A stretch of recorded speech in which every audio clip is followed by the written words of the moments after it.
Baik, Assalamualaikum warahmatullahi wabarakatuh. Perkenalkan, nama saya Muhammad Asyari Putra Pratama. Saya dari Prodi Sistem Informasi. Pada kesempatan kali ini saya akan memaparkan laporan tugas akhir saya dengan judul Perancangan User Interface UI, User Experience UX, e-commerce menggunakan metode Lean UX dan User Experience Questionnaire UEQ pada hijau biru clothing untuk meningkatkan experience pemasaran custom product dan pembelian produk. Adapun dosen penguji saya yaitu Putri Sagirani, dan dosen pembimbing 1 saya Pak Anji, dan dosen pembimbing 2 saya adalah Bu Vivin. Pendahuluan, company profile. Hijau biru clothing bergerak di bidang penjualan pakaian handmade dan penyedia jasa pembuatan pakaian handmade sesuai permintaan customer. Mereka mempunyai rumah produksi sendiri di Surabaya. Transaksi dan pemasaran produk saat ini masih melalui komunikasi lisan dan menggunakan media sosial Instagram dan WhatsApp. Kemudian permasalahan.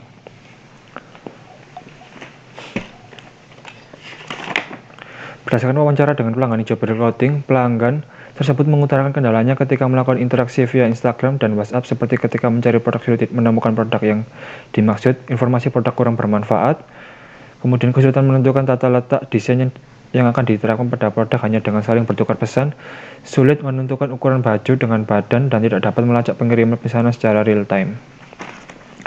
Mengapa dibuat e-commerce?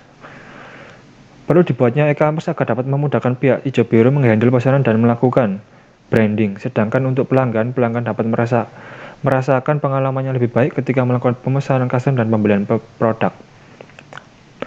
Kemudian mengapa UI UX? Karena sebelum membuat e-commerce, satu hal yang menjadi perhatian penting yaitu kemudahan user dalam mengeksplorasi fitur dalam e-commerce. Mengapa menggunakan Lean UX dan UEQ?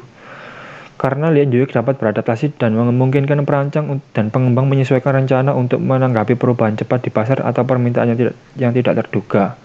Kemudian mengapa UEQ? Karena questionnaire UEQ sangat sederhana, mudah dimengerti sehingga tidak membuat responden tersebut bingung dan mewakili beberapa aspek terkait pengukuran UX.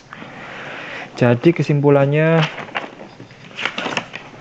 berdasarkan latar belakang tersebut, maka penulis bermaksud untuk menganalisa dan merancang user interface atau user experience e-commerce pada hijau biru clothing untuk menghasilkan desain antarmuka yang dapat diterima baik oleh pengguna dan memberikan kenyamanan pengguna ketika berinteraksi. Seperti itu. Kemudian berikut adalah hasil benchmark UEQ sebelum dirancang UI UX e-commerce. Pada hasil kuesioner dapat dengan menerapkan 6 komponen UEQ, ditemukan komponen yang masih kurang atau perlu diperbaiki dengan menggunakan analisis tool. Pada skala daya tarik terdapat nilai min 0,39, kemudian kejelasan min 0,48, efisiensi min 0,66, ketepatan min 0,41, stimulasi min 0,40, kebaruan min 1,16. Dapat disimpulkan bahwa skala daya tarik, kejelasan, efisiensi, ketepatan, kebaruan, dan stimulasi masih di bawah rata-rata dengan kriteria PET. Ini adalah hasil perhitungan sebelum adanya UI UX. Perhitungan pengalaman interaksi pengguna sebelum adanya UI UX. Kemudian rumusan masalahnya, berdasarkan latar belakang tersebut, maka dapat dirumuskan masalah bagaimana merancang UI UX e-commerce menggunakan metode Lean UX dan UEQ pada hijau biru clothing untuk meningkatkan experience pemasaran custom produk dan pembelian produk. Kemudian batasan masalahnya adalah penelitian ini hanya mencakup UI UX pada hijau biru clothing. Penelitian ini melibatkan pelanggan hijau biru di kota Surabaya dan Sidoarjo. Yang ketiga, perancangan UI UX menggunakan metode Lean UX. Yang keempat, penelitian ini mengukur dan meningkatkan interaksi pengguna menggunakan 6 aspek yang ada pada UEQ. Kemudian tujuannya menghasilkan rancangan UI UX menggunakan metode Lean UX dan UEQ pada hijau biru untuk meningkatkan experience pemasaran, custom, dan pembelian produk. Kemudian yang kedua, memanfaatkan UX untuk tahapan perancangan UI dan UX. Manfaatnya memaksimalkan user interface pada e-commerce sehingga dapat dengan mudah untuk dipahami oleh user. Yang kedua, memaksimalkan interaksi user terhadap sistem informasi e-commerce agar dapat digunakan dan memberikan user experience yang mudah dipahami. Yang ketiga, sebagai referensi kepada developer dalam membangun website e-commerce hijau biru. Landasan teori yang saya pakai di sini adalah UI dan UX tentu saja, kemudian metodenya Lean UX, user persona, prototype, kemudian yang terakhir UEQ atau User Experience Questionnaire. Metode penelitiannya di sini terdapat 2 iterasi. Iterasi pertama adalah Decker Assumption. Iterasi pertama mendapatkan asumsi dari hasil dan wawancara, kemudian merancang user persona didapatkan fitur dari user persona dan asumsi. Kemudian lanjut ke tahap selanjutnya yaitu create an MVP, merancang wireframe dari hasil fitur, kemudian membuat prototipe dari wireframe. Run eksperimen iterasi pertama, mencoba prototipe di sini membuat daftar skenario, kemudian memastikan prototipe berjalan dengan lancar dengan melibatkan 7 orang pelanggan hijau coding untuk dapat mencoba langsung prototipe UI UX hijau biru clothing secara langsung. Kemudian feedback and research, yaitu mendengar iterasi pertama, mendengarkan dan mencatat hadap feedback dari pengguna. Kemudian lanjut ke iterasi kedua, yaitu declaration iterasi kedua, menulis fitur baru yang didapatkan dari feedback iterasi pertama. Kemudian lanjut ke create an MVP iterasi kedua, yaitu merancang wireframe iterasi kedua sesuai dengan feedback iterasi pertama. Kemudian merancang prototipe iterasi kedua, kemudian lanjut ke tahap run eksperimen, menguji prototipe. Di sini membuat kuesioner berdasarkan 6 aspek UAQ, kemudian memberikan kuesioner kepada 32 responden, yaitu pelanggan hijau clothing yang tersebar di area Surabaya dan Sidoarjo. Kemudian hasil dan pembahasan, deklarasi iterasi pertama, pada tahap ini membuat daftar asumsi, hari hasil wawancara, kemudian merancang user persona juga dibuat pada tahap ini sebagai tambahan informasi dan memperjelas permasalahan yang dihadapi oleh setiap individu pelanggan. Kemudian deklarasi iterasi pertama, asumsinya didapatkan asumsi yaitu pelanggan hijau biru yang pernah melakukan pemesanan custom dan pembelian produk via WhatsApp dan Instagram berdomisili di kota Surabaya dan Sidoarjo sebagai target pengguna. Kemudian yang kedua, saat ini seluruh proses pemesanan dan pembelian produk dilakukan via Instagram dan WhatsApp. Kemudian hijau biru mendapatkan keluhan permasalahan terkait pengalaman pelanggan ketika melakukan pemesanan custom ataupun pembelian. Kemudian pelanggan hijau biru clothing memiliki pengetahuan dan keterampilan menggunakan internet dan e-commerce. Kemudian dirancang persona. Persona ini didapatkan dari 5 responden, merupakan pelanggan hijau biru di kota Surabaya dengan usia 21-28 tahun yang dapat menggunakan internet dan pernah menggunakan e-commerce. Hasil user persona ini digunakan sebagai informasi pendukung setelah daftar asumsi dan dalam membuat fitur. Berikut adalah contoh hasil rancang user persona. Di sini dapat dilihat goalsnya adalah mudah menemukan produk yang baru rilis, kemudian custom dan dengan minim bantuan admin. Kemudian frustasinya kata user persona ini adalah setiap pesan custom harus menggambar dulu produk dan desainnya. Kemudian pesan custom yang lumayan lama jika sedang overload pesanan. Kemudian deklarasi iterasi pertama, fitur merancang fitur dari user persona. Berdasarkan analisis dari user persona dan daftar asumsi dapat diperoleh beberapa fitur penting, yaitu pelanggan dapat melakukan pemesanan custom, pelanggan dapat membeli produk, pelanggan dapat menggunakan fitur recommendation size dan melihat order status secara berkala. Kemudian create minimum viable product iterasi pertama. Pada tahap deklarasi iterasi pertama dapatkan fitur dari tahap deklarasi yang akan dirancang dalam wireframe iterasi pertama dan prototype. Wireframe iterasi pertama menggunakan wireframe Pro. Kemudian prototype iterasi kedua dirancang menggunakan Adobe XD. Berikut adalah wireframe produk custom iterasi pertama. Halaman produk custom menampilkan seluruh produk custom sesuai dengan kategori yang telah dibeli sebelumnya. Kemudian wireframe original produk di sini hanya menampilkan sesuai dengan original produk yang telah dibeli sebelumnya. Kemudian wireframe custom di sini pelanggan dapat mengcustom produknya sesuai dengan keinginan dengan menggunakan fitur yang ada pada kiri halaman. Kemudian wireframe recommendation size, halaman recommendation size ini menampilkan avatar yang dapat di-setup menyerupai badan pelanggan sehingga dapat memudahkan pelanggan ketika mencocokkan size produk yang dipilih. Kemudian wireframe order status, halaman ini menampilkan status pemesanan produk yang meliputi status belum bayar, diproses, dikirim, review, dan dibatalkan. Ini adalah prototipenya. Halaman produk custom menampilkan seluruh produk custom. Kemudian ini menampilkan original produk. Kemudian ini adalah halaman custom, prototipe halaman custom setelah dirancang menggunakan Adobe XD. Kemudian ini adalah prototipe rekomendasi size setelah dirancang menggunakan Adobe XD. Kemudian ini adalah prototipe order status. Setelah itu run eksperimentasi pertama, pengujian dilakukan dengan melibatkan 7 orang pelanggan hijau coding. Pengujian mempersilahkan 7 responden mencoba prototip secara langsung, kemudian kemudian peneliti bertanya, memperhatikan dan mencatat feedback dari responden. Dapatkan feedback 13 feedback di sini.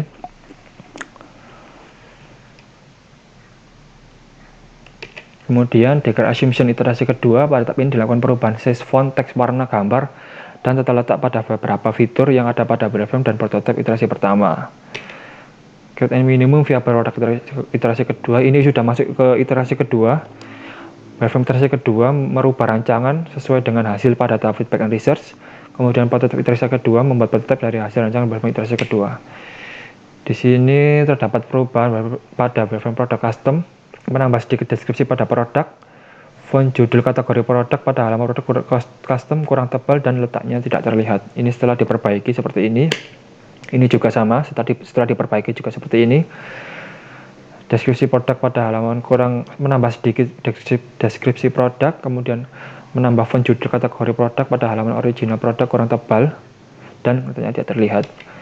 Ini pada halaman home-nya sama perbaikannya. Yang ini adalah original produk pada iterasi kedua, tambah jasa pengiriman, jadi tidak ada jasa pengirimannya pada iterasi pertama.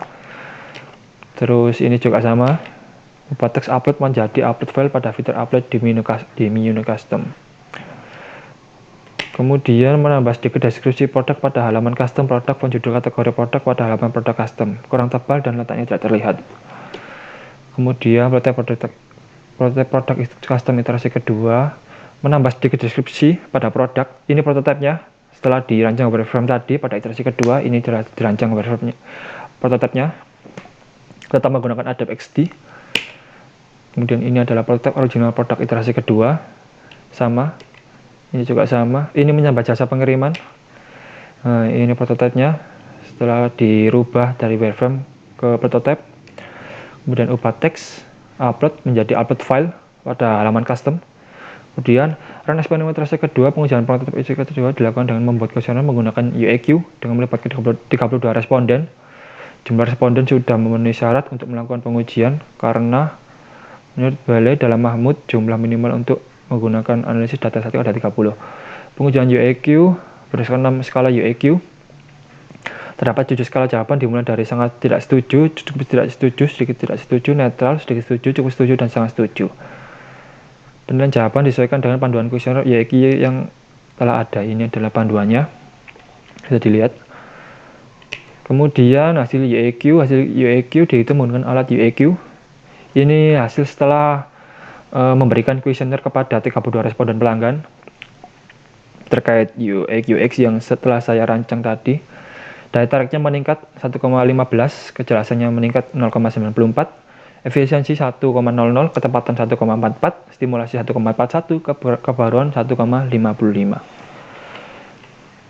Kemudian hasil UAQ untuk mengetahui ini perbedaannya sebelum dan sesudah. Ini sebelum adanya UI UX, yang sesudah ini setelah adanya perancang UI UX.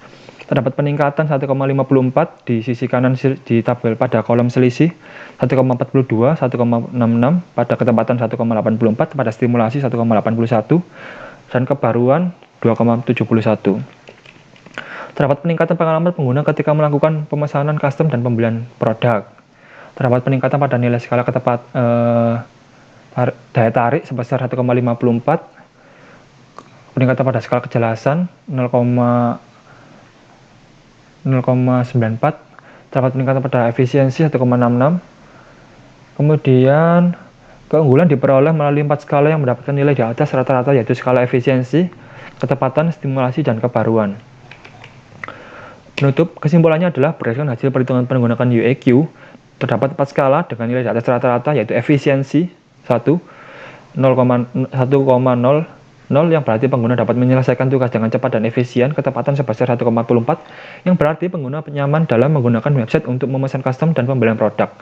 Kemudian pada skala stimulasi sebesar 1,41 yang berarti pengguna termotivasi ketika melakukan interaksi di dalam website, dan kebaruan sebesar 1,55 yang berarti website telah menghadirkan fitur dan tampilan yang inovatif dan kreatif untuk pengguna. Kemudian berdasarkan hasil perhitungan menggunakan UAQ, Pada skala efisiensi, ketepatan, stimulasi, dan kebaruan mendapatkan kriteria comparison di atas rata-rata. Sarannya, hasil penelitian ini dapat digunakan sebagai acuan developer untuk merancang website hijau biru. Yang kedua, pada penelitian ini berdasarkan perhitungan user UIQ pada skala daya tarik dan kejelasan masih mendapatkan nilai rendah dan kriteria comparison di bawah rata-rata. Diharapkan pada penelitian selanjutnya dapat dilakukan evaluasi terhadap website hijau biru clothing sehingga dapat meningkatkan pengalaman pengguna dari segi daya tarik dan kejelasan. Terima kasih. Ini adalah hasil prototipe UI UX yang dirancang di Adobe XD. Dimulai dari pertama, login, kemudian masuk, kemudian di sini kita dapat memilih produk custom atau custom sesuai permintaan, sesuai keinginan.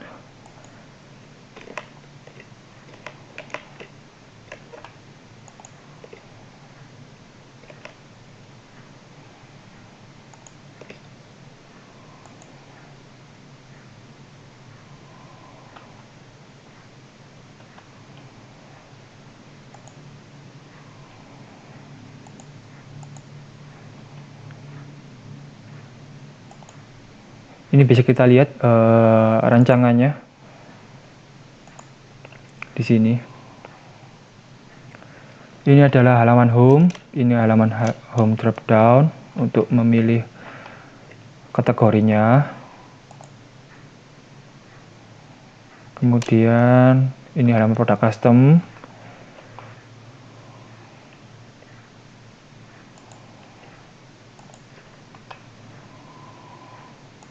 Email, password. Yuk masuk. Memilih custom, ini pilih custom, memilih produk original. Jika memilih custom, memilih t-shirt, langsung ke halaman custom t-shirt. Terus milih, ya di sini kita dapat desain produk sesuai dengan keinginan kita. Ganti produk, cukup klik ganti produk langsung. Jadi lebih efisien, tidak usah kembali ke halaman sebelumnya. Upload file ini untuk ngupload file gambar dari perangkat pengguna tersebut, langsung dari perangkat pengguna tersebut. Kemudian menambahkan teks. Ini misalnya please, kemudian ditambah. Nanti di sini ada teks please, kemudian desain. Bisa milih shape, atau jika tidak punya bisa memilih, jika tidak punya desain, maksud saya bisa milih pilih template dari desain, pilih template desain yang telah disediakan. Nah ini, nah bisa di sini, kemudian di sini bisa edit, hapus, bisa ganti warna, bisa pilih lagi. Udah ganti warna, ini ganti warna produknya seperti ini. Di sini juga bisa melihat dari tampilan yang berbeda. Size, memilih size, kemudian rekomendasi size, setup, kurus. Nah di sini nanti produk yang telah didesain sebelumnya akan terpakai, jadi kita bisa melihat bagaimana sih kalau kita pakai seperti ini. Kemudian ke order status. Nah di sini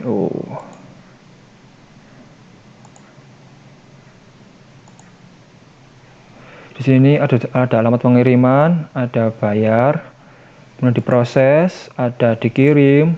Nanti kita bisa track pesanannya, bisa melihat track pesanannya. Kemudian mereview bagaimana produknya, bagus atau tidak, kemudian dibatalkan. Seperti itu. Oke, sekian dari saya. Wassalamualaikum warahmatullahi wabarakatuh. Terima kasih.